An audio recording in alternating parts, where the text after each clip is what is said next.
अलिबाग तालुक्यात शुक्रवारी झालेल्या भीषण अपघातात पिकअप टेम्पो पलटी होऊन एका कामगाराचा अंत झाला असून सुमारे 15 जण जखमी झालेत. या घटनेमुळे परिसरात हळहळ व्यक्त होतीये. जखमींना तातडीनं अलिबाग येथील जिल्हा रुग्णालयात दाखल करण्यात आलं असून त्यांच्यावर उपचार सुरू आहेत. मिळालेल्या प्राथमिक माहितीनुसार कामगारांना घेऊन जाणारा पिकअप टेम्पो रामराज भिलजी मार्गावरून जात असताना अचानक चालकाचं वाहनावरील नियंत्रण सुटलं. त्यामुळे टेम्पो रस्त्यावर पलटी झाला. अपघात इतका अचानक घडला की वाहनातील कामगारांना सावरायलाही वेळ मिळाला नाही. या भीषण अपघातात एका कामगाराचा जागीच अंत झाला तर सुमारे 15 जण जखमी झालेत. अपघाताची माहिती मिळताच स्थानिक नागरिक आणि प्रशासनानं घटनास्थळी धाव घेत मदत कार्य सुरू केलं. जखमींना तातडीनं अलिबाग जिल्हा रुग्णालयात हलवण्यात आलं.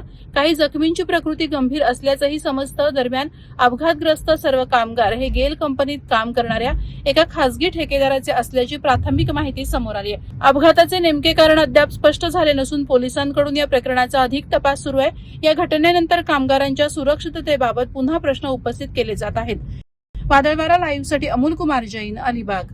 नवी मुंबई व रायगड जिल्ह्यातील ताज्या बातम्या आणि घडामोडींसाठी सबस्क्राईब करा वादळवारा लाईव्ह चॅनल आणि दाबा बेल आयकॉन.